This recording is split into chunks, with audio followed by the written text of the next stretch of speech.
মানুষ আজকে যে রায়টি শোনার জন্য জনগণ আজকে অপেক্ষা করছে সেটি হলো, আপনারা জানেন যে শিশু রামিসা ধর্ষণ হত্যা মামলা। এই শিশু রামিসা হত্যা ধর্ষণ মামলার আজকে বিচারিক আদালত গত 1 তারিখে এই মামলার চার্জ গঠন করেন এবং এই মামলার সাক্ষ্য গ্রহণ করেন এবং যুক্তিতর্ক শুনেন। পরবর্তীতে আজকে মামলাটির রায় ঘোষণা করা হয় এবং এই রায়ে এই রামিসাকে ধর্ষণ এবং হত্যা করার এবং তার দেহ অঙ্গ প্রত্যঙ্গ সেটিকে গোপন করার বা সেগুলি বিচ্ছিন্ন করে সেগুলিকে গোপন করা এবং মুছে ফেলা দেওয়ার জন্য যে অপরাধ সে করেছে সেই জন্য তাকে আদালত সর্বোচ্চ শাস্তি, তাকে মৃত্যুদণ্ড আদেশ প্রদান করেছেন এবং তাকে সহায়তা করার জন্য তার স্ত্রী স্বপ্না খাতুন, সেই স্বপ্না খাতুন যে এই ঘটনার সময় তার স্বামী সোহেল রানাকে সে সহযোগিতা করেছে এবং তার পর্যাপ্ত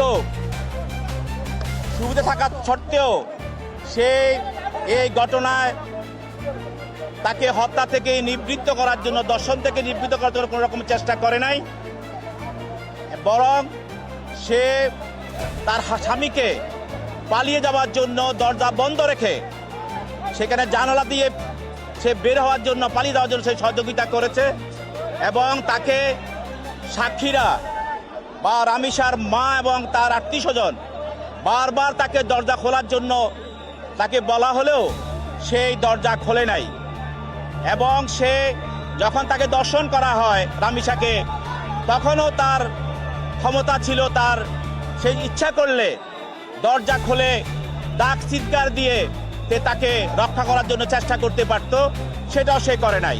অতএব সে তার স্বামী তাকে সহযোগিতা করেছে, সোহেল রানাকে সহযোগিতা করেছে ধর্ষণ এবং হত্যায়। তাই নারী শিশু নির্যাতন দমন আইনের যে 9(2) এবং 30 ধারা তার প্রতি প্রযোজ্য, সেই জন্য তাকে একই অপরাধে অপরাধী করে বিচারিক আদালত তাকেও মৃত্যুদণ্ড আদেশ প্রদান।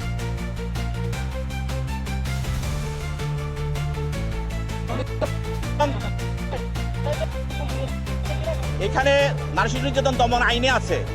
যে 9(2) ধারায় যেই অপরাধটি হবে, এই অপরাধকারী যেই শাস্তি বিধান হবে এবং তাকে নয়, নারী শিশু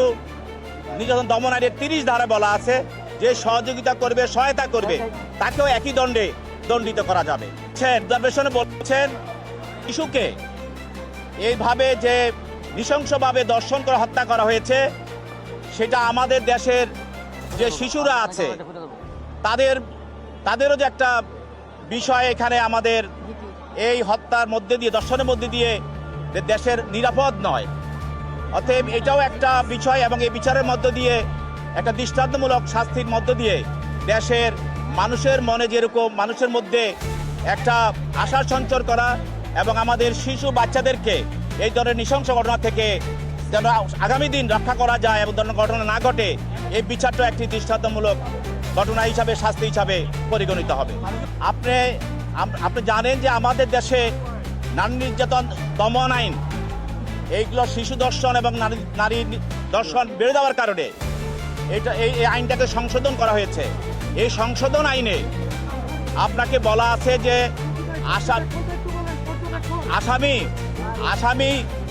আসামিকে যদি গৃহীত করা হয়, ঘটনাস্থলে গৃহীত করা হয়, তখন ওই 15 দিনের ভিতরেই আপনি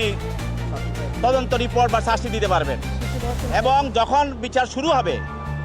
তখন প্রতি কার্য দিবসেই আপনাকে বিচার কাজ চালিয়ে যেতে হবে। সেই হিসাবে এই হত্যা মামলায় গত 1 তারিখে আপনার যারা চার্জ গঠন করা হয়েছে, পরবর্তী যে সাক্ষী দিন ধার্য করা হয়েছিল, প্রতিদিন ওই দিনে সকল সাক্ষী আদালতে উপস্থিত হয়েছে, সাক্ষ্য গ্রহণ করা হয়েছে। অতএব সেই জন্য এই মামলাটি দ্রুত এগিয়ে যায় এবং আজকে রায় ঘোষণা করা হয়। এবং এই মামলার মাধ্যমে আমরা মনে করি যে আরও যে মামলাগুলো আছে সেগুলিও